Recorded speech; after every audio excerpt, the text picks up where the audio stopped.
Bonsoir à toutes et à tous. Merci beaucoup d'être là, puisque ça prouve que vous êtes persévérants et surtout que le thème qui nous attend est absolument passionnant et que vous êtes ancrés dans le réel, pas sur votre canapé devant un écran. Donc c'est déjà une belle illustration du thème de la soirée. Je voudrais d'abord et avant tout remercier Servan Mouton et Laure Miller d'être parmi nous ce soir. On est très heureux et très honorés de leur présence. Merci évidemment, comme de coutume, Chloé Morin et Brice Couturier, qui vont dans un instant les interroger avec acuité.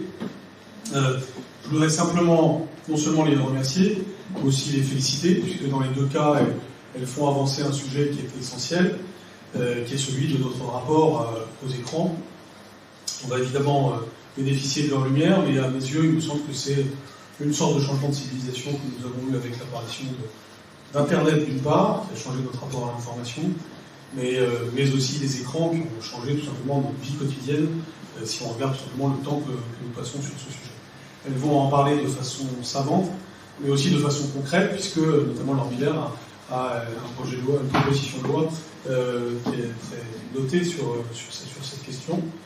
J'ai toujours été très sensible à ça, parfois surpris par le milieu scientifique qui souvent me disait mais c'est pas prouvé, c'est pas démontré. Alors c'est un des rares cas où vous avez votre bon sens qui vous dit des choses assez évidentes, et puis un monde scientifique qui vous dit non, c'est plus compliqué que ça. Ouais, c'est plus compliqué que ça, mais quand même, si un enfant passe 6 heures par jour devant un écran, c'est un problème. Donc j'ai toujours été gêné par ce point, mais peut-être vous éclairerez là-dessus. Mais néanmoins, on a fait des avancées lors du premier quinquennat, notamment par l'interdiction du portable au collège. Donc là, vous ne m'enlèverez pas le soin de le dire, parce que ça fait partie de mes petites, à la fois de mes joies et de mes agacements.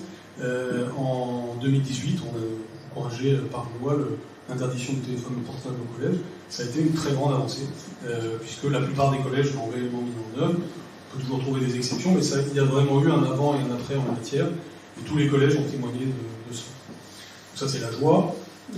L'agacement, c'est de voir qu'à l'occasion de la discussion de cette loi, on a fait, alors comme si, peut-être il y a eu une alternance en 2022, mais on a fait comme s'il fallait le refaire. Je pense que c'est terrible pour l'action publique, parce que quand on fait quelque chose, 5 ans plus tard, on dit aux Français, on va faire cette chose, on ne crédibilise pas l'action publique. Alors que prolonger la chose est en effet très légitime, c'est-à-dire, s'assurer que ça se passe réellement dans tous les collèges, 2, l'interdire au lycée, qui est toute une histoire, et pourquoi pas, et puis 3, faire toujours plus en cette matière. C'est en tout cas mon point de vue.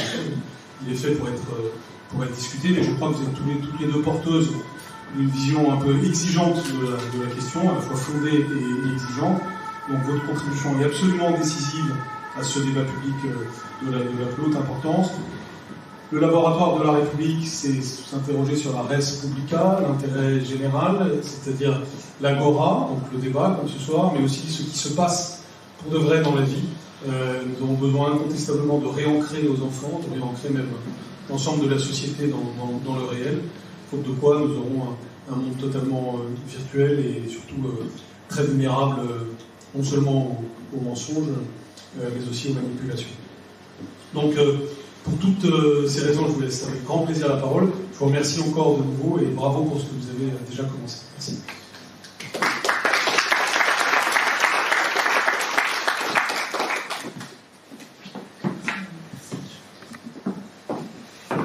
Il y a une quinzaine d'années, on nous a vendu le numérique éducatif comme une solution miracle. La tablette unique allait rendre les cartables plus légers en les débarrassant des manuels. Les enseignants allaient pouvoir prolonger le dialogue avec les élèves hors de la salle de classe. Le numérique, c'était moderne, dynamique et motivant. Comme le ton a changé depuis. À la consultation du rapport que vous avez réclamé le président de la République sur l'impact de l'exposition des jeunes aux écrans, Servan Mouton, Enfants et écrans, sous-titré « À la recherche du temps perdu », on découvrait à combien le temps donc avait changé. Les écrans et ce qu'ils proposent nuisent à la santé des enfants et des adolescents à un moment de leur existence où tant de choses sont en jeu pour eux, et pas seulement leur santé psychique comme on va le voir. Les principales observations et préconisations de ce rapport, on les retrouve dans votre tract, que je vais brandir aussitôt, Écran, un désastre sanitaire, qui est en vente au fond de la salle, publié récemment par Gallimard. Vous allez nous expliquer, donc Servane Mouton, l'état des lieux, ce que font les écrans à nos enfants.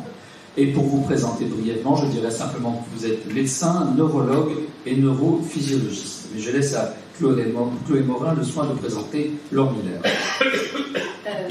Donc je complète.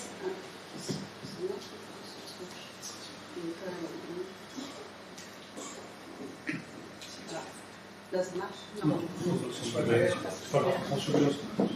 Là, ça marche pas. Laure Miller, donc députée de la Marne, à l'origine de la proposition de loi, je donne l'intitulé exact, visant à protéger les mineurs des risques auxquels les expose l'utilisation des réseaux sociaux. Et vous avez aussi été rapporteur avec Arthur Delaporte, si je me dis présidente avec Arthur Delaporte, de la mission d'enquête dont on avait, dans les médias, avait beaucoup parlé sur TikTok et l'impact de TikTok. Et en fait, c'est un peu dans le prolongement de cette réflexion-là que vous avez déposé la proposition de loi qui a été votée en première lecture à l'Assemblée. Et du coup, ce que je trouve intéressant, c'est qu'on a ici à la fois la possibilité de comprendre comment la politique, le débat public et la science cheminent en parallèle. Parce que souvent, en fait, on est sur des débats où la science, où le consensus scientifique est déjà établi. Et là, en l'occurrence, on est sur un débat, notre rapport aux écrans, et aux réseaux sociaux en particulier, mais plus globalement aux écrans, sur un sujet où longtemps, et certains chercheurs aujourd'hui, et vous allez nous éclairer là-dessus, certains chercheurs aujourd'hui nient encore le fait qu'il soit évident que les écrans peuvent avoir un impact négatif sur les enfants, mais même sur les adultes. Et donc, peut-être pour lancer la discussion, moi, ce qui m'a frappé dans ce débat-là, c'est que l'un des paramètres qui fait que les politiques ont fini par avancer, et ça devient une habitude, je dirais hélas, c'est l'opinion publique. C'est-à-dire que quand j'ai fait des sondages, j'en ai fait il y a 2 ans, j'en ai fait l'été dernier, j'en ai refait là à Noël, finalement, l'immense majorité des gens considéraient qu'il y avait un problème avec l'usage des écrans chez les enfants et les réseaux sociaux. Et en fait, c'est un cas où on a le sentiment que les gens cheminent plus vite, alors que le consensus scientifique, peut-être, mais en tout cas que les responsables politiques. Et ça pose la question de, effectivement, Jean-Michel le disait, quand finalement notre expérience de tous les jours nous envoie un signal, mais que ce que disent les scientifiques n'est pas si clair, comment on se détermine? Et là, en l'occurrence, l'opinion s'est déterminée en l'absence de signaux, avant même qu'il y ait des signaux convergents des scientifiques. Peut-être pour commencer par Laure Miller, comment est-ce que finalement la PPL a été assez largement votée, il n'y a pas une mobilisation très très forte à gauche? Comment est-ce que vous avez vécu le processus d'élaboration de la loi et de recherche de consensus, on va dire, puisque d'après ce que je comprends, c'était quand même la logique de la PPL, c'était d'obtenir un consensus le plus large possible. Merci déjà pour l'invitation, merci, bonsoir à tous. Moi j'ai très vite, en tout cas dans les débats politiques à l'Assemblée, trouvé un décalage entre, en effet, une opinion publique qui est assez largement favorable à ce qu'on agisse et un débat dans l'hémicycle assez morcelé. Et j'ai trouvé vraiment qu'il y avait un décalage, comme on peut voir d'ailleurs ce décalage, enfin, je ne sais pas ce que vous en pensez, mais sur les plateaux télé, lorsqu'il y a ces débats-là, on a l'impression vraiment que la société est complètement divisée, avec certains qui vous disent qu'il ne faut absolument pas bouger, que ça fait partie du quotidien des enfants, qu'il n'y a en effet rien de prouvé, etc. D'autres partisans de cette interdiction, en tout cas d'une vraie régulation. Alors qu'en effet, dans l'opinion publique, il semble que vraiment les Français soient tous favorables à l'idée qu'on puisse protéger les jeunes. Donc voilà, j'ai trouvé ce décalage quand même entre la politique et l'opinion publique. Je ne sais pas du tout comment l'analyser et je ne sais pas pourquoi la gauche est si réservée que ça. Parce qu'en fait, il y a quand même un sujet qui devrait les toucher, c'est quand même les inégalités sociales. Aujourd'hui, vous avez des parents qui sont très au fait de ces sujets, qui ont la capacité, y compris financière, d'occuper leurs enfants au quotidien, d'être vraiment très présents. Et puis vous avez quand même des enfants qui sont biberonnés aux écrans aussi parce que les parents ne savent pas, ne peuvent pas, les mères célibataires qui travaillent, enfin voilà. Donc il y a un vrai sujet aussi social, de clivage social, et donc je crois qu'au contraire, la gauche devrait aussi s'en emparer, non pas que ce soit l'apanage de la gauche. Et donc, mystère, je trouve que beaucoup de leurs arguments sont finalement des arguments qu'on pourrait entendre de la part des plateformes sur le site. Je précise qu'il y a quoi, 10 socialistes qui ont voté pour, 2 qui se sont abstenus, et sur le reste de la gauche, la France Insoumise est contre totalement. Voilà. Mais alors, ils n'étaient pas très nombreux, c'était un lundi. Désolé pour la mauvaise image que nous tenons de l'Assemblée nationale. Le lundi, il y a un peu moins de monde. Mais moi, pour être allé essayer de chercher des signatures dans les rangs de la gauche, il y avait une espèce de gêne. Ils ne voulaient pas vraiment, ils n'étaient pas sûrs d'eux, ils ne savaient pas quoi faire. Avec l'idée que derrière, c'est une liberté fondamentale des jeunes qu'on viendrait limiter. Ce qui me semble très discutable, parce qu'il y a aussi beaucoup de droits et libertés fondamentaux, mais vous en parlerez, qui sont au contraire piétinés par les plateformes et par les réseaux sociaux en particulier. Le psychologue américain Jonathan Haidt, qui travaille sur ces sujets, évoque le contraste entre l'hyperprotection que nous accordons à présent à nos enfants face aux risques du monde réel, pas question, dit-il, de les laisser faire des tours à vélo comme on faisait il y a 40 ans, et la négligence dont nous faisons preuve face aux dangers du monde virtuel. Alors, vous dites, c'est une question pour vous, Serval Mouton, vous dites de façon très imagée, on ne laisse pas traverser la route seuls, mais on leur confie des tablettes et des smartphones sur lesquels ils peuvent regarder des scènes ultra-violentes ou des vidéos pornographiques. Pourquoi sommes-nous aveugles à ce décalage? Pourquoi dans un cas une hyperprotection et dans l'autre un refus de protéger? Je ne suis pas sûre d'avoir une réponse très scientifique, mais il y a une illusion de sécurité, simplement de savoir son enfant dans une chambre à côté de soi donne l'illusion qu'il ne peut rien y arriver, parce qu'il est dans un environnement protégé qui est sa maison. Sauf que l'on sait les expériences qui sont rapportées et les publications scientifiques montrent à quel point la vie virtuelle est devenue aussi impactante que la vie réelle sur le bien-être global des enfants et des adolescents. Et pour donner l'exemple de la pédocriminalité, de détournement d'images de nu, ou d'utilisation de l'intelligence artificielle pour modifier des photographies, cela a un impact aussi profond qu'un harcèlement dans la vie réelle, voire plus, puisque ça peut être des harcèlements de façon plus prolongée, et que la vie virtuelle est aussi importante dans la vie d'adulte que sa vie réelle. Et vous n'avez pas l'impression que du côté des parents, il y a une espèce de refus, d'incapacité à exercer leur autorité dans ce domaine-là, parce qu'ils ont l'impression que c'est le domaine des enfants, qu'ils sont des natives, alors que nous, les vieux qui les surveillons, qui les tentons d'éduquer, on ne serait pas capable. Il y a ce grand mythe aussi des techno-natives qui seraient plus à même de circuler, alors que nous n'y comprendrions rien. Vous avez aussi écrit là-dessus, j'ai vu. Alors, il me semble, je suis plus proche de ce que disait Madame Morin, c'est que les parents sont, alors, en tout cas aujourd'hui, plutôt conscients de ces risques, mais plutôt démunis par rapport aux moyens de les protéger. Et qu'ils ont l'impression d'être un peu laissés à l'abandon dans un univers numérique qui n'est pas celui qui était promis du partage d'informations, de socialisation, de libertarisation de la connaissance, etc. On est bien loin du net fondateur qui était source théoriquement d'émancipation pour tous. Et donc voilà, il y a eu ce mythe, et puis là on est en train de prendre vraiment très fortement conscience que ce n'est pas ça qui est arrivé. Et les parents le savent, je crois que très majoritairement ils le savent. Par contre, un manque de compétences pour parvenir à accompagner leurs enfants et à les protéger, mais aussi parce que les pouvoirs publics mettent beaucoup de temps à réagir pour efficacement protéger les enfants en mettant une régulation extrêmement exigeante, mais aussi efficace. Également parce que, je ne suis pas juriste, mais le fait que beaucoup de choses se jouent à l'échelle européenne rend la possibilité des États membres de réagir beaucoup plus lente. Donc, les choses sont compliquées sur le plan juridique.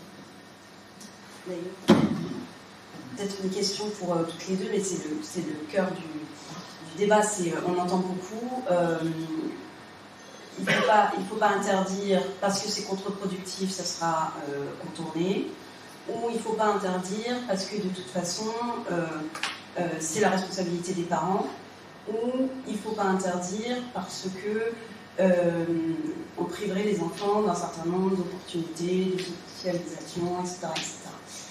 Donc peut-être pour chacune l'une après l'autre, pourquoi est-ce que cette solution-là serait, d'après vous, la meilleure? Je voudrais juste reposer les impacts sanitaires, juste très brièvement, pour qu'on comprenne les enjeux en fait, de ces interdictions ou de ces régulations.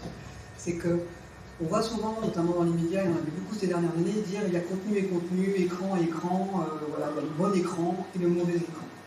Alors bien sûr, le porno et tout, c'est pas pareil, évidemment. Mais un écran est un outil physique, donc il a des effets sur la santé physique, par ses caractéristiques même.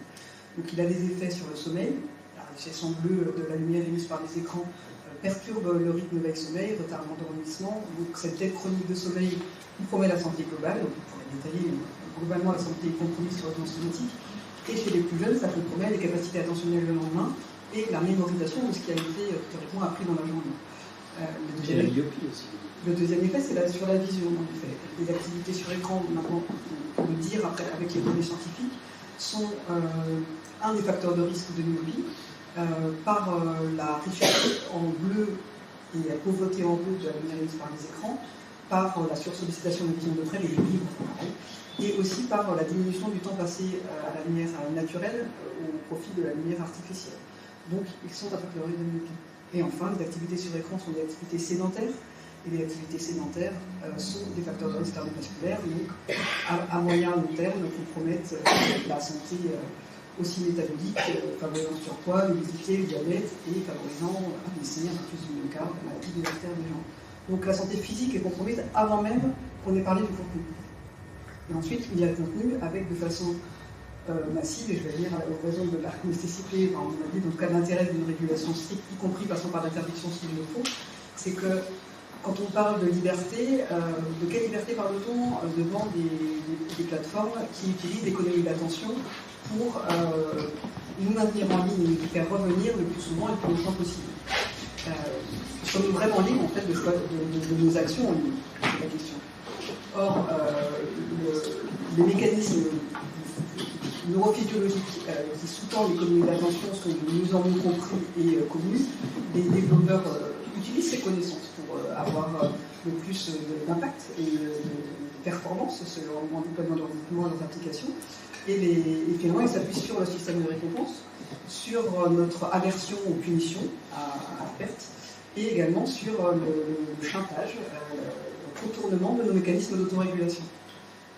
Et tout est mobilisé de façon extrêmement fine, précise, intelligente pour que tout cela soit combiné et nous fasse rester en ligne longtemps, etc. Donc la liberté dont on prive les enfants et les adolescents, aujourd'hui, au sens, n'est pas une liberté. On ne les prive pas de liberté, on les protège de la perdre devant des plateformes qui n'ont aucune éthique, aucun égard pour l'utilisateur, autre que celui de capter leurs données. Et d'ailleurs, je soumets une proposition qu'on arrête de parler des réseaux sociaux. Parce que les réseaux sociaux, ça fait chouette. On est en lien, on partage, on communique, on répond à nos besoins sociaux, de comparaison, de renforcement, etc.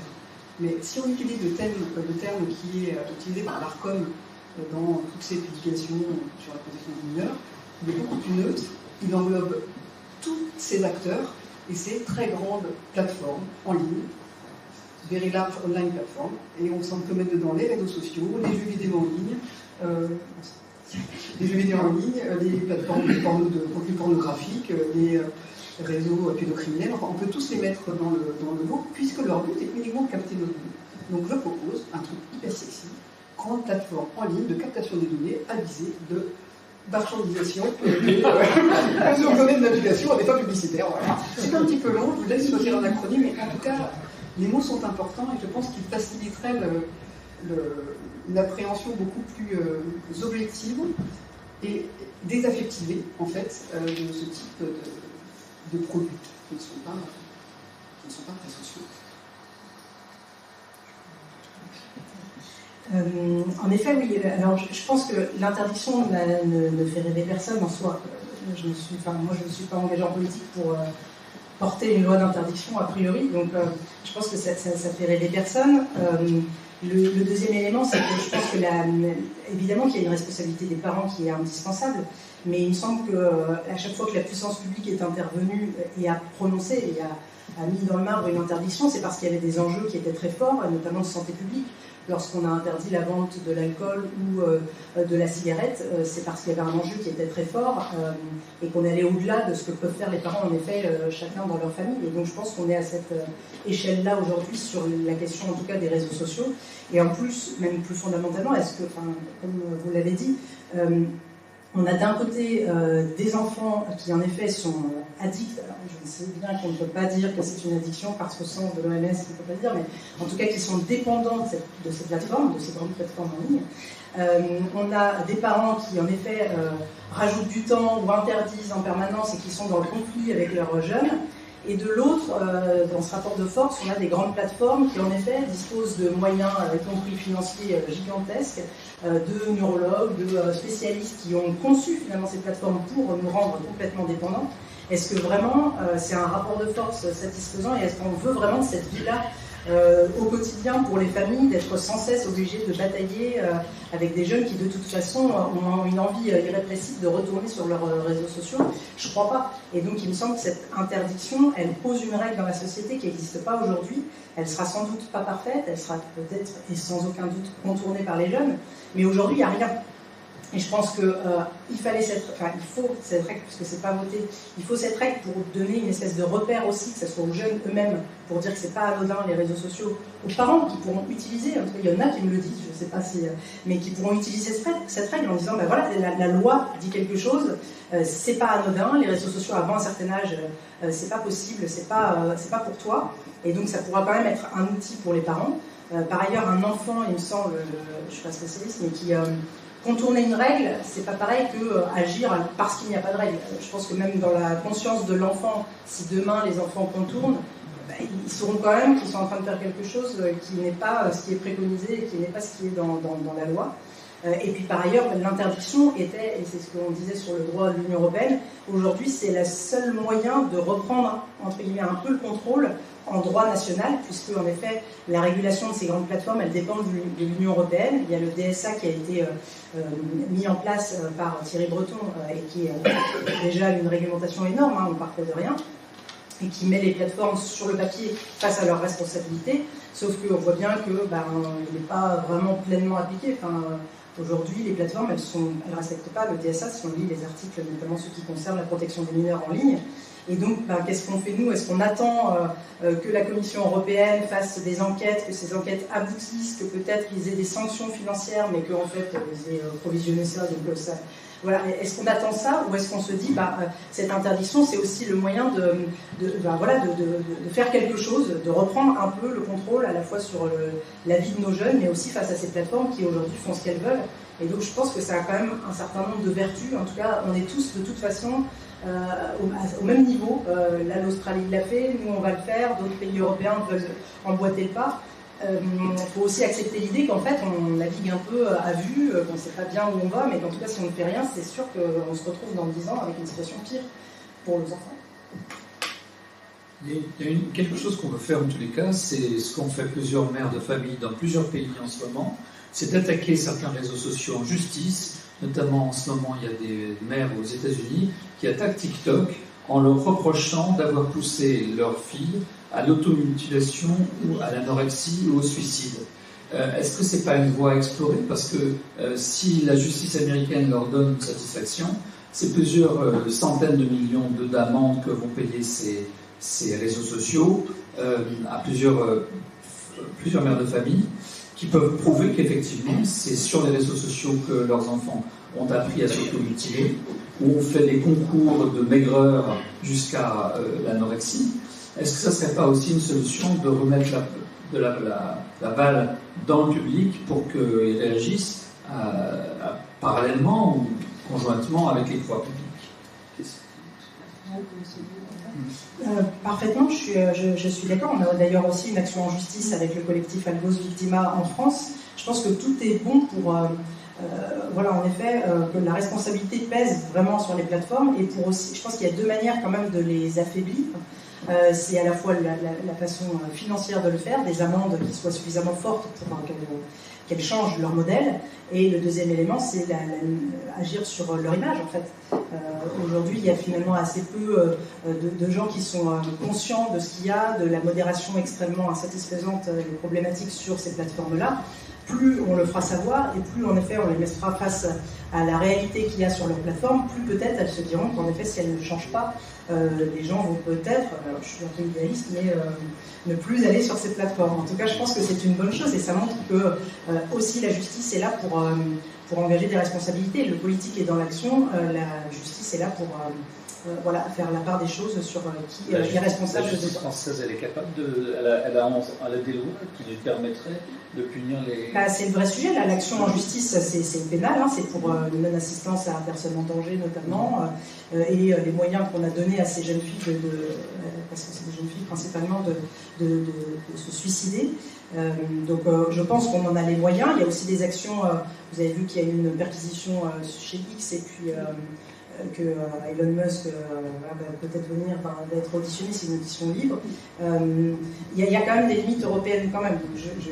Là aussi, on n'est pas quand même sûr à 100%, mais dans tous les cas, il faut tout tenter, encore une fois, pour aussi écorner l'image et voilà, rendre public finalement tout ce qui se passe sur cette plateforme. Je voulais juste compléter juste quelque chose sur l'intérêt d'une interdiction, parce que c'est quelque chose que j'ai appris avec Annie Benaminal, co-président de la commission, c'est l'importance de dénormaliser les usages. Et dans l'addiction, il y a cette grande importance de dénormaliser les comportements pour faire en sorte que le lit ne bouge finalement. Donc si la norme n'est plus que tous les mineurs de moins de 15 ans quasiment sont sur les réseaux sociaux, mais qu'en fait ceux qui sont en train de transgresser, alors le curseur change. Et la comparaison qui est très souvent faite autour de nous, c'est l'interdiction de fumer dans les lieux publics. 48 heures avant que la loi passe, c'était impossible d'imaginer, les restaurateurs disaient qu'ils allaient tous fermer, qu'ils ne leur pas respecter, etc. 48 heures plus tard, c'était fait. Et tout le monde était content, en plus, y compris les fumeurs qui trouvaient quand même qu'on était plus à l'aise dans un environnement de fumeurs pour savourer un repas. Donc c'est quelque chose qui peut être finalement très puissant pour changer le regard que nous portons sur les comportements des autres, et aussi des parents qui regarderaient un enfant de 12 ans sur TikTok et qui, c'est bizarre, et son parent qui verrait ce regard, etc. Donc voilà, cette pression sociale peut être aussi vertueuse quand elle est appliquée sur des nécessités en fait de protection. Une question que j'aurais dû poser au début parce que ça va éclairer nos débats. Nous imaginions que le numérique allait ouvrir nos esprits à une multiplicité de connaissances et que donc c'était excellent dans le domaine éducatif. On a réalisé depuis que les algorithmes de recommandation nous isolent en nous enfermant dans des bulles de filtre, voire dans des silos idéologiques où nous avons tendance d'ailleurs à nous radicaliser. Pourquoi donc le numérique qui était célébré hier comme émancipateur est-il perçu si négativement aujourd'hui? Qu'est-ce qu'on a découvert concrètement de ces effets qui nous permettent de penser que c'est un désastre et que c'est ce que je viens de dire, c'est-à-dire non pas l'ouverture au monde, mais une fermeture et une radicalisation. D'ailleurs, c'est une des causes du populisme ambiant.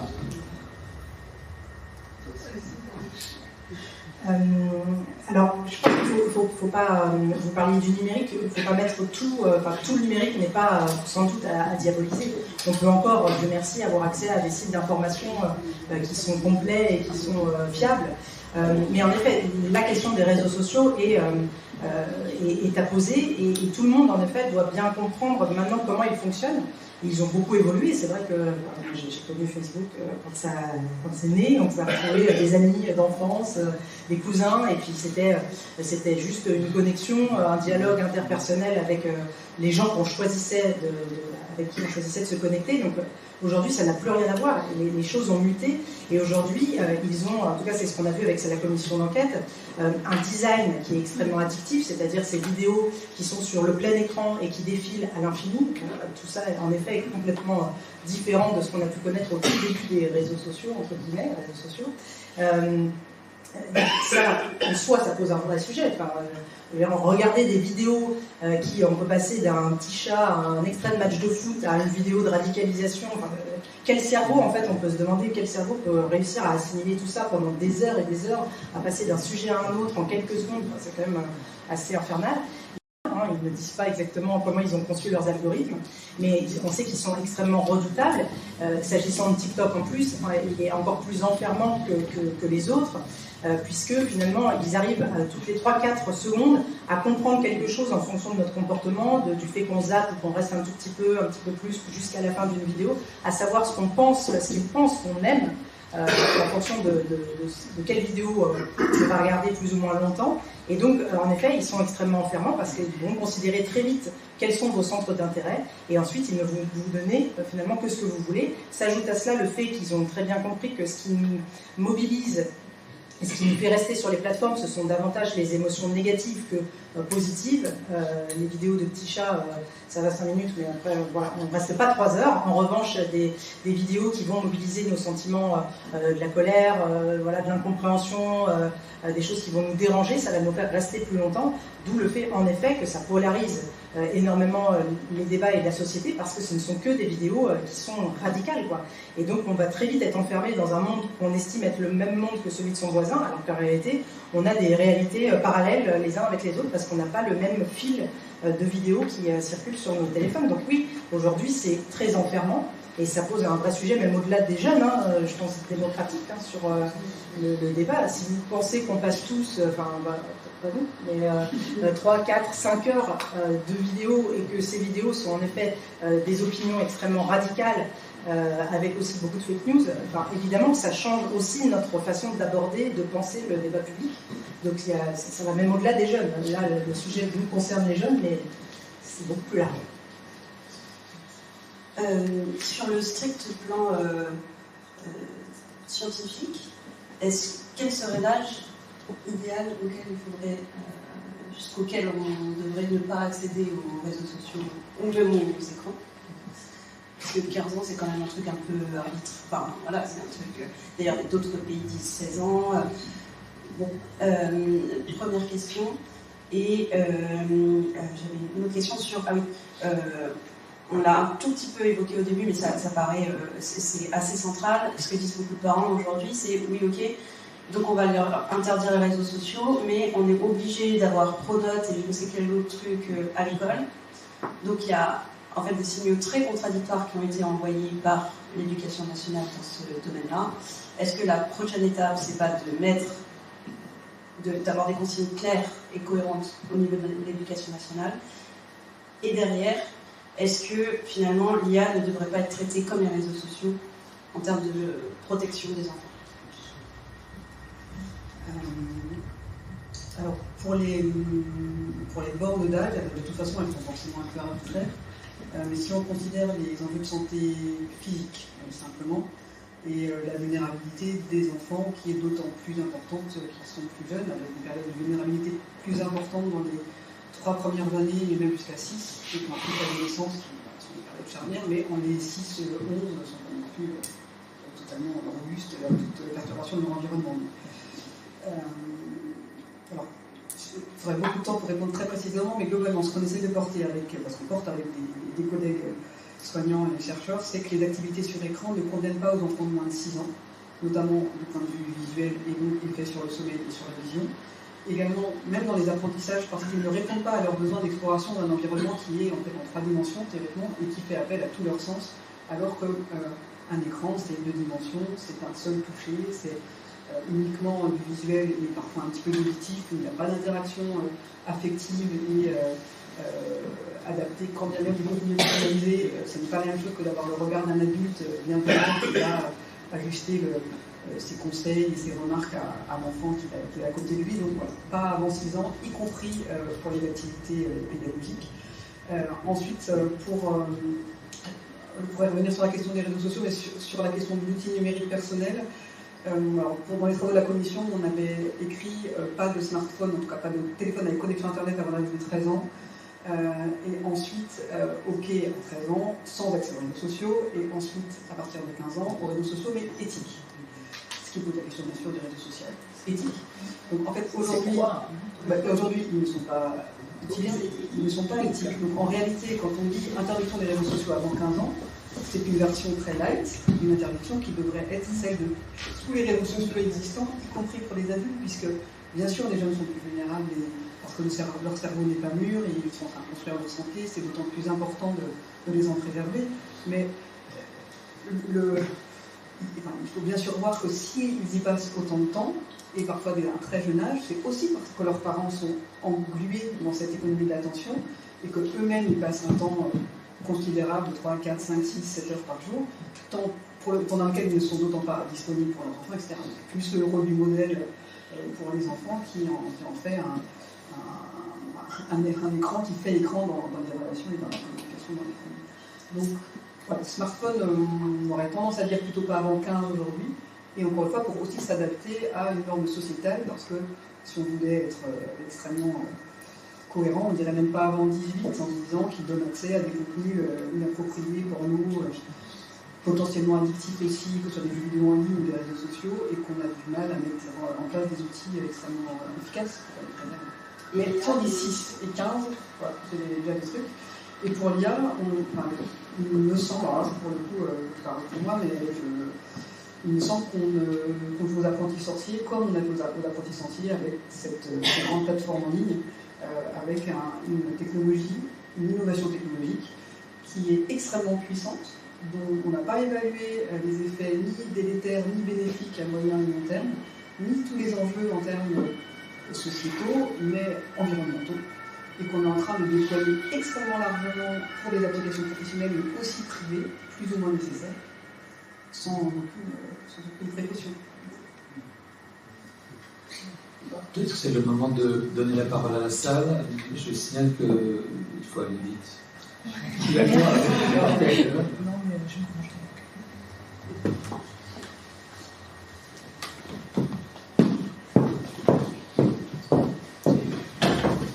Bonjour, merci beaucoup.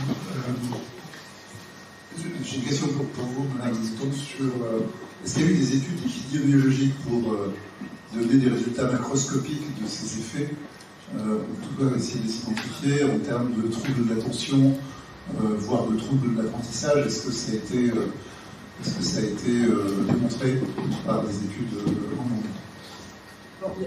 Juste sur le côté neurologique ou sur le côté santé globalement? Plutôt neurologique. Plutôt neurologique? Oui, en fait, il y a la littérature scientifique, pas Baudelaire ou Proust, mais les publications scientifiques sont extrêmement abondantes en fait, sur ce sujet, parce qu'elles datent de la fin des années 90, suite au déploiement de la télévision dans les foyers. Les premières, c'était autour de ça. Et puis ensuite, voilà, la diffusion des outils aidants, c'est un sujet de recherche très actif. Ouais.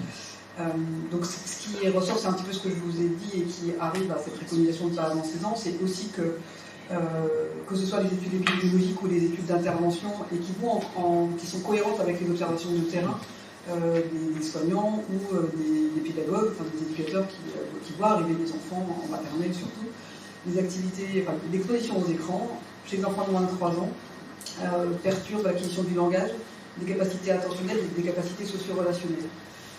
Donc voilà, ça c'est montré. Pour citer une étude française qui est une étude épidémiologique, une cohorte qui s'appelle cohorte ELF, des enfants nés en 2011, donc des enfants qui sont nés bien avant l'explosion la multiplication en tout cas des smartphones dans les familles. Les smartphones c'était 2007, aujourd'hui 100% des adultes quasiment sont équipés, et 98%, 96% des 15-17, donc c'était avant tout ça.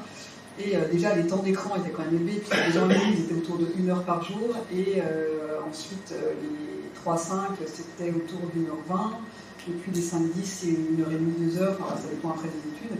Et donc dans cette étude ELF, il montrait une association entre des temps d'exposition faibles, des 30 minutes par jour, et des moins bonnes performances en termes de langage et de capacité cognitive globale, par exemple. Après, chez les plus grands, alors il faut prendre plutôt des méta-analyses parce qu'il y a beaucoup d'études, et après il faut arriver à se faire une vision d'ensemble, parce que les études ne concluent pas un effet délétère, mais globalement l'appréhension macroscopique, donc par ces méta-analyses, met en évidence une association entre des temps d'exposition avec souvent un cut-off qui est à 2 heures par jour, et des moins bonnes performances scolaires et attentionnelles.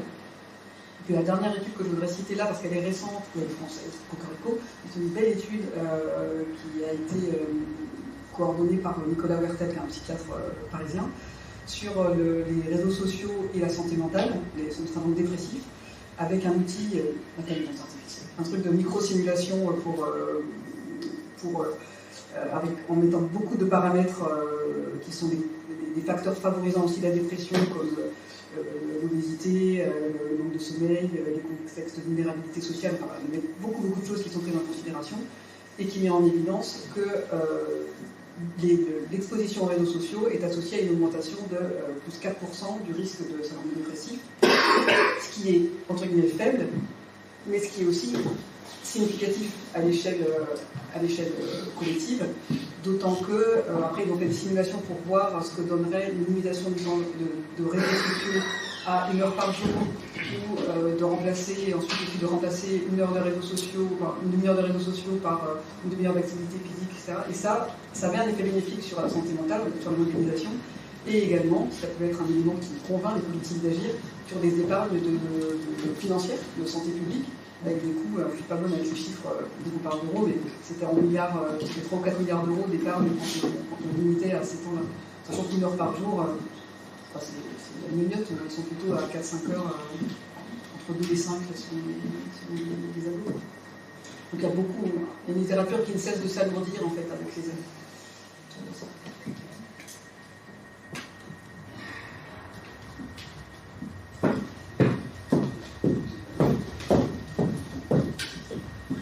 Je vais juste apporter un petit témoignage sur ce que je constate au quotidien. Étant institutrice depuis 24 ans, on voit les effets délétères et on a vraiment tendance à lier ça à l'exposition aux écrans des enfants et de leurs parents. Parce que les parents, on a la nette impression qu'ils se défaussent un petit peu de l'attention, du temps qu'ils devraient porter à leurs enfants en les laissant les écrans faire la mini, entre guillemets, et eux-mêmes sont excessivement exposés et ne se régulent pas beaucoup. Donc on voit des parents qui arrivent à l'école, qui cherchent les enfants avec des écouteurs dans les oreilles, avec du son dans les écouteurs. Moi je pensais que c'était juste des écouteurs comme ça. Pas du tout. Ils accueillent leurs enfants, il n'y a pas de connexion visuelle. Ils les prennent, les emmènent, et il n'y a plus aucun échange de parole. Et au fur et à mesure, même dans les rendez-vous, les parents viennent avec des casques sur les oreilles. Ce matin encore, j'ai emmené des élèves en sortie. Les parents qui accompagnent sont systématiquement sur leur téléphone. Et je suis obligée moi-même de dire, excusez-moi, vous deviez être exemplaire. Et juste par rapport à ça, j'entendais Abdelmalik, je ne sais pas si vous connaissez ce monsieur qui est compositeur et réalisateur de films, qui vient de sortir un film qui s'appelle Farsi Homme Libre, qui parlait de ça, qui a 4 enfants, me semble-t-il, et qui disait qu'il n'autorisait pas les téléphones avant l'âge de 18 ans à ses propres enfants, qui disait « je suis là pour les élever » et pas l'inverse. Donc ça m'a vraiment fait chaud au cœur et je trouvais qu'il était dans le droit.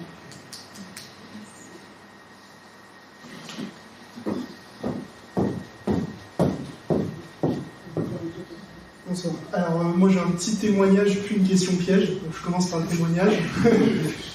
Le témoignage, c'est qu'effectivement moi je suis totalement aligné avec toutes vos observations, puisque moi mes parents m'ont interdit le téléphone portable jusqu'à 15 ans, mais le fait est que j'ai découvert la physique et les mathématiques sur mon téléphone portable à partir de 15 ans, que mes parents ne sont pas du tout ni physiciens ni mathématiciens, ils sont instituteurs et profs de PS, et donc moi j'ai découvert les sciences au travers de YouTube. Et c'est ça qui m'a amené même à écrire un livre de physique 7 ans plus tard. Donc, moi je pense que les réseaux sociaux peuvent aider les jeunes à découvrir des choses. Vient ma question piège. Est-ce que vous pensez qu'un réseau social qui serait éthique, ça peut quand même être positif et bénéfique pour les enfants? Vous parliez de l'émancipation du numérique. Est-ce que vous pensez que ça peut être le cas quand même?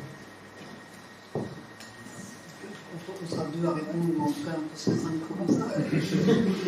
Le problème est le modèle économique. Et pour faire émerger des modèles économiques, enfin, des réseaux sociaux qui seraient éthiques, il faut que les autres soient écrasés. Parce que sinon, un réseau social, une grande plateforme de captation d'attention. Pour le coup, un vrai réseau social qui serait respectueux de l'usager, qui ne serait pas enfermant, manipulateur, trompeur par des algorithmes de recommandation qui visent une fois à nous maintenir en ligne, à nous faire venir tout le temps, etc. Il ne serait pas attractif. France Télé et TF1 ont le même modèle, ils ont des publicités. Arte a le même modèle. Vous vous souvenez de... Non, pas la télé publique, ça. Ils ont quand même des financements publics aussi. Alors je pense que Nathalie Sonac pourra... Mais est-ce que du coup, c'est pas ça qu'il faudrait... L'Internet commercial aujourd'hui est l'aboutissement d'un processus de commercialisation des contenus audiovisuels poussé à son paroxysme avec des canaux de plus en plus performants.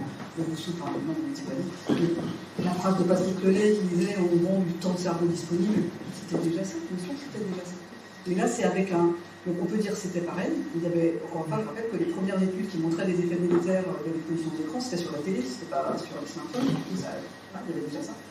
Et la deuxième chose, c'est que les processus sont vraiment extrêmement raffinés. Quand on analyse les journaux, les téléphones portables des ados, c'est pas du tout exceptionnel d'avoir du 5 à 10 heures par jour. On reste toujours c'est des jours d'école. Hein. Donc on est quand même... c'est pour ça qu'il faut regarder. On est au-delà du raisonnable. On parle quand même plus de la même chose. Même si c'est le modèle économique qui pose problème. Moi, c'était juste pour réagir à la remarque d'avant, sinon je partage la réponse pour vous. Mais en effet, je pense qu'il y a... En fait, ça nécessite...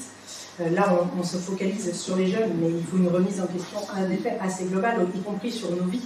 Je pense qu'on passe énormément de temps sur les réseaux sociaux, donc ça pose évidemment aussi un sujet sur les familles. Et moi, je trouve qu'il faudrait... Enfin, je ne veux pas qu'on se trompe de... Vous voyez, sur l'écologie, par exemple, je trouve que ça a été mal amené ces dernières années. Les Français ont pensé qu'on leur imposait des contraintes supplémentaires dans leur vie et qu'on allait leur retirer du confort.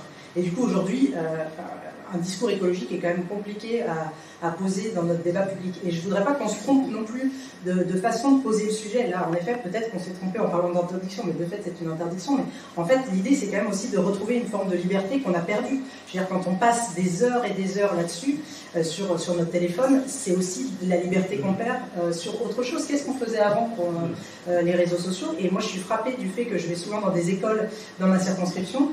Et ces dernières semaines, j'allais plutôt dans les collèges pour leur parler de ce sujet-là. Et plusieurs de jeunes me disaient « mais qu'est-ce que je vais faire si vous me retirez les réseaux sociaux ?» Ils étaient catastrophés en disant « qu'est-ce que je vais faire en rentrant chez moi ?»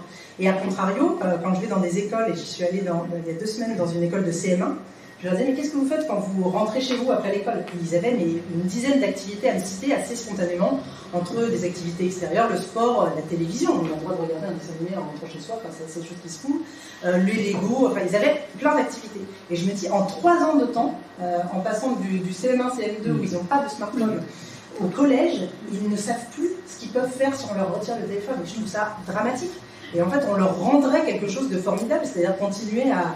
Enfin, moi, je note tous les témoignages que j'ai dans les écoles parce que je trouve ça à la fois triste et en même temps, ça me dit qu'il faut faire quelque chose, quoi. Il y avait 2 petites filles qui m'ont dit, moi, depuis que mon grand frère et ma grande sœur ont un téléphone, ils ne jouent plus avec moi. Ils étaient en fin de... Enfin, je trouve ça d'une tristesse incroyable. Et toutes les remarques que je peux avoir sur mes parents, ils ne me parlent plus, ou quand on regarde un film, comme ils sont sur leur téléphone pendant qu'on regarde le film, en fait, ils n'ont pas vu le film, donc on ne peut plus en discuter après. Ma maman, elle passe sa vie sur des recettes sur Instagram, mais elle ne fait aucune des recettes à la fin. Je trouve ça d'une tristesse. Et donc, voilà, je me dis, il faut quand même faire quelque chose. Peut-être que notre action aujourd'hui et demain, elle ne sera pas parfaite, mais au moins, je trouve que le fait d'avoir posé ce sujet, si ça peut tous nous faire réfléchir sur notre propre dépendance vis-à-vis de cet objet, peut-être que ça nous fera évoluer tous favorablement. Merci.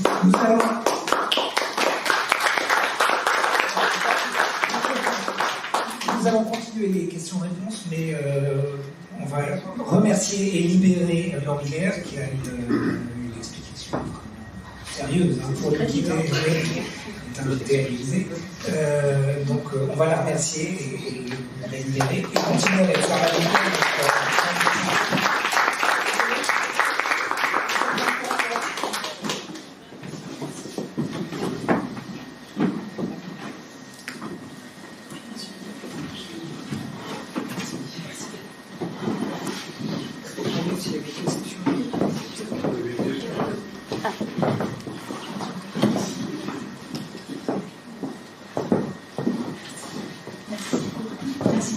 pour la présentation de mon retard. Peut-être que plusieurs points. Il y a effectivement l'interdiction, on peut comprendre le phénomène social, sociétal. Beaucoup de parents, finalement, ça les aide eux aussi, peut-être chez eux à appliquer.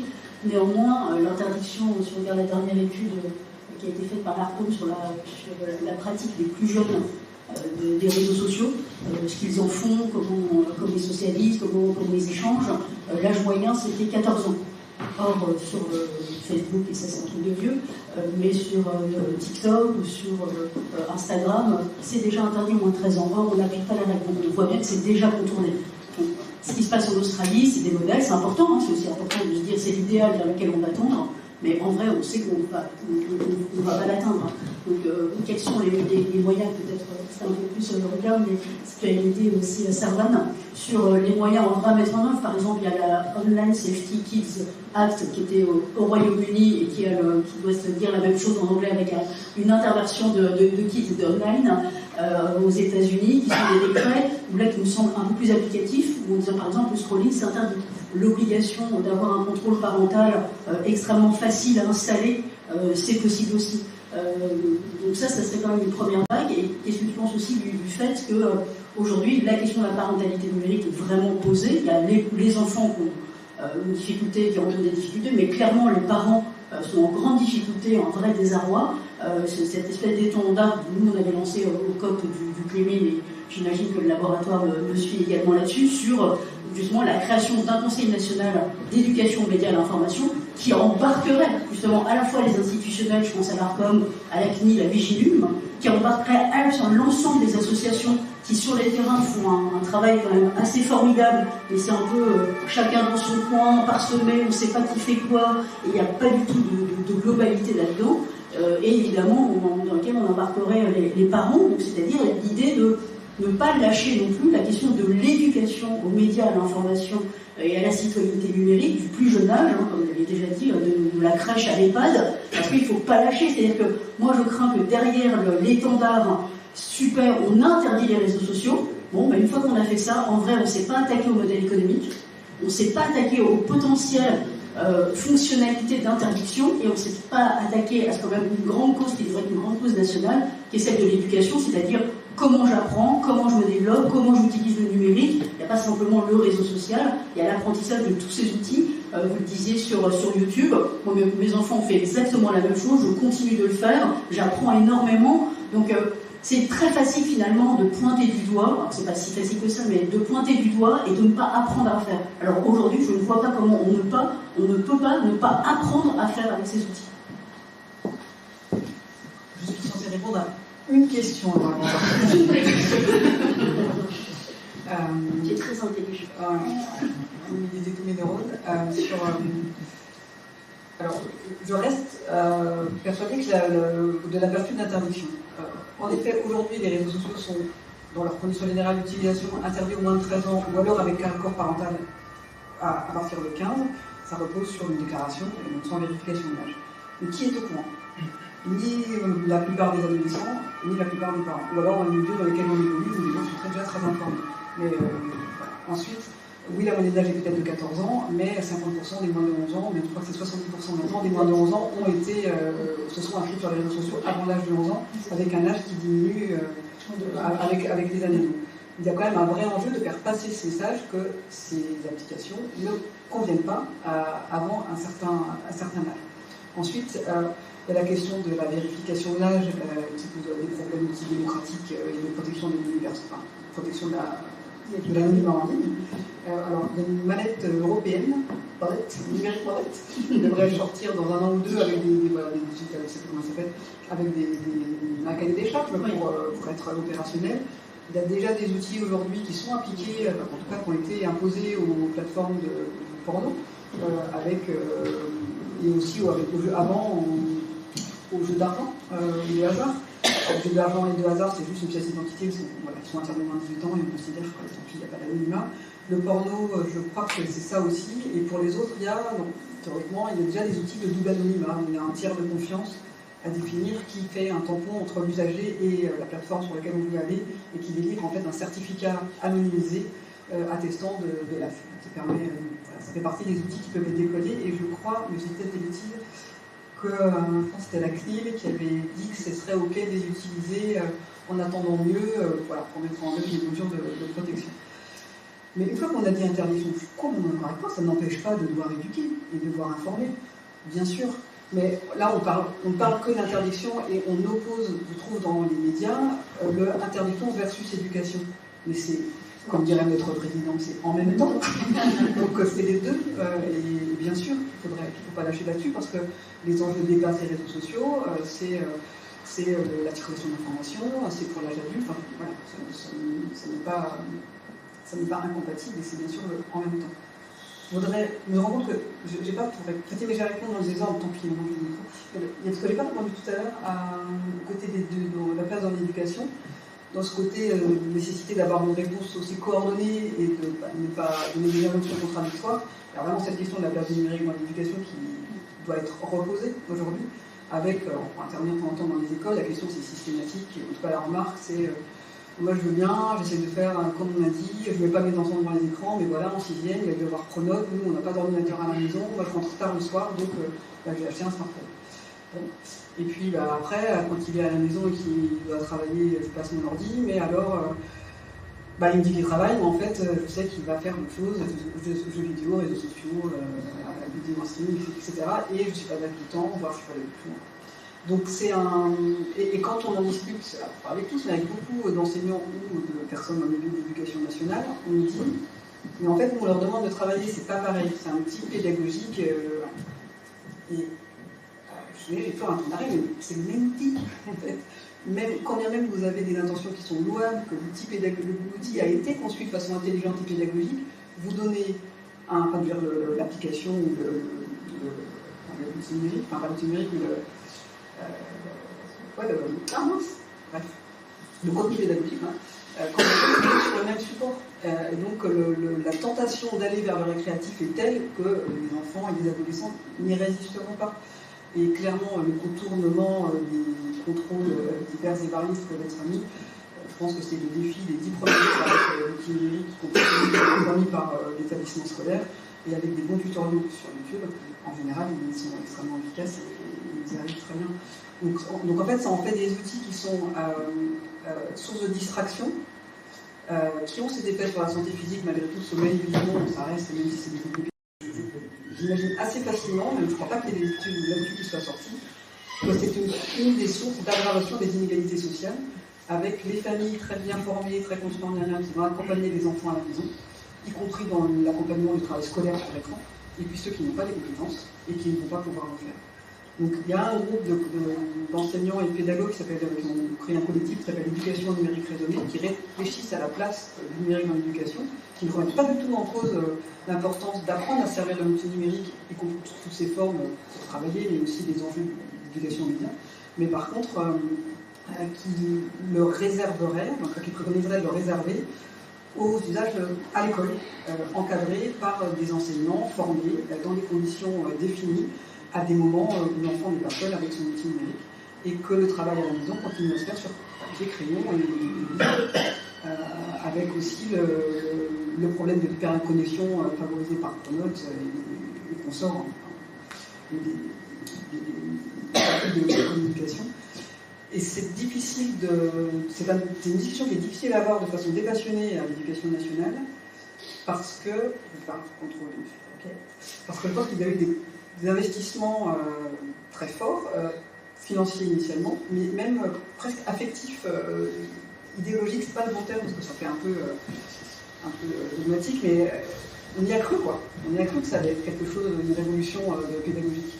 Et il y a quelque chose de l'ordre de dire, en fait, pas tant que ça, parce que finalement les effets quand ils existent sont faibles et pas chez tous les enfants en plus, ça dépend de beaucoup de facteurs individuels, selon la matière, le type d'enseignement, etc.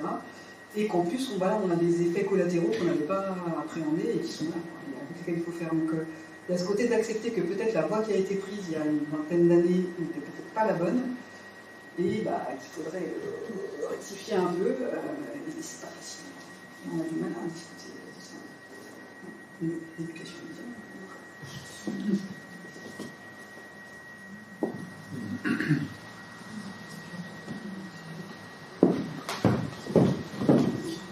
J'aimerais revenir sur les adultes. D'abord, une remarque amusante dans le meilleur des mondes d'Oxley, où se dit qu'ils sont tous sous Prozac obligatoire, et donc ils ont tout le temps un sourire. Tout le monde sourit. C'est complètement dystopique, mais tout le monde sourit. Et quand vous voyez dans le métro tout le monde sur son portable, vous verrez qu'il y a ce que je trouvais être le sourire de Huxley. Qu'est-ce que vous proposez pour les adultes? Un peu la même chose que pour les enfants, parce que finalement, il faudrait remettre un monde où les enfants et les adultes font des choses ensemble. Et il y a alors, une tendance, je ne sais pas si vous avez lu des choses là-dessus, mais il y a une tendance à une société sans enfants. Des voyages sans enfants, des vacances sans enfants. Oui, c'est ça, des transports. Et avec une perte de la notion de ce qu'est un enfant. Donc un enfant dans un train ou dans un bus de moins de 3 ans, voire moins de 6 ans, qui parle, fait du bruit et bouge, c'est un enfant mal élevé. Et on regarde les parents comme s'ils avaient vraiment failli à toute leur mission, alors que c'est normal, en fait, un enfant qui fait du bruit, c'est même plutôt anormal qu'il n'en fasse pas. Et donc, souvent, d'ailleurs, le parent, alors ça peut être pour d'autres raisons, mais même un parent, des fois, qui n'aurait pas forcément pensé à cela, voyant des regards convulsés de tous les typages, met un smartphone devant la tête de son petit pour le maintenir au calme. Donc il y a un truc de réapprendre qu'un enfant, c'est vivant, ça bouge, etc. Il y a un truc de l'ordre de ça. Et après, il y a plein de pistes, mais qui sont de faire des lieux déconnectés, dans cette idée de dénormalisation. Il faut se dire que tous les espaces ne sont peut-être pas des endroits où on peut utiliser nos outils numériques. Ça peut être vrai à la maison aussi. La boîte à téléphone qu'on remplit en arrivant à la maison et puis on les reprend pas quand les enfants sont couchés, quand chacun fait une activité, mais pas sur la table pendant tout le repas, regarder chaque notification, des choses comme ça. Il y a un maire qui avait, alors c'est pas une vraie législation, mais c'est plus dans une ville pas très loin de Paris, c'est en banlieue, qui a proposé que l'usage des smartphones soit interdit dans l'espace public. Et alors les sanctions, c'est quoi? C'est rien, c'est juste qu'on peut dire attention, tu as ton téléphone. Mais ça a été voté par sa commune, ils étaient OK. Donc voilà, on n'utilise pas son smartphone dans l'espace public. Et pourquoi pas? En fait, d'avoir ou alors de réserver des espaces de connexion, c'est ce qui va être préconisé dans les lycées, d'avoir une réflexion autour du lieu où on utilise ou on n'utilise pas les smartphones. Parce que l'interdiction n'est pas passée pour diverses raisons. Voilà. Mais c'est de réfléchir à la place qu'on veut mettre qu'on veut donner à cette technologie dont on s'est fait envahir en fait. Mais elle a aussi pris une place qu'on lui a laissé prendre, d'occuper tout instant libre, tout temps libre, et puis un peu d'individualisme, etc. Il y a une question sociétale, je n'ai pas forcément toutes les réponses, mais je pense que ça amène une réflexion collective dans quelle direction on veut prendre pour avec les enfants. Les enfants et les adultes.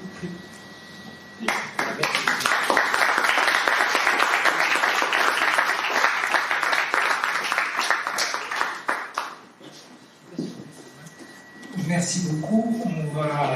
Brice est en train de montrer l'ouvrage que vous pouvez vous procurer à l'endroit où on vous propose de prendre un petit verre maintenant pour continuer ces échanges. Vraiment remercier Sarah Newton et Brice. Et je vous invite à nous rejoindre juste à côté pour boire un verre et continuer les questions-réponses. Et vous rappeler que d'ores et déjà, vous pouvez dans votre agenda bloquer les 28 et 29 août prochains, puisque nous sommes déjà en train d'organiser la prochaine université d'été du Laboratoire de la République. Et nous vous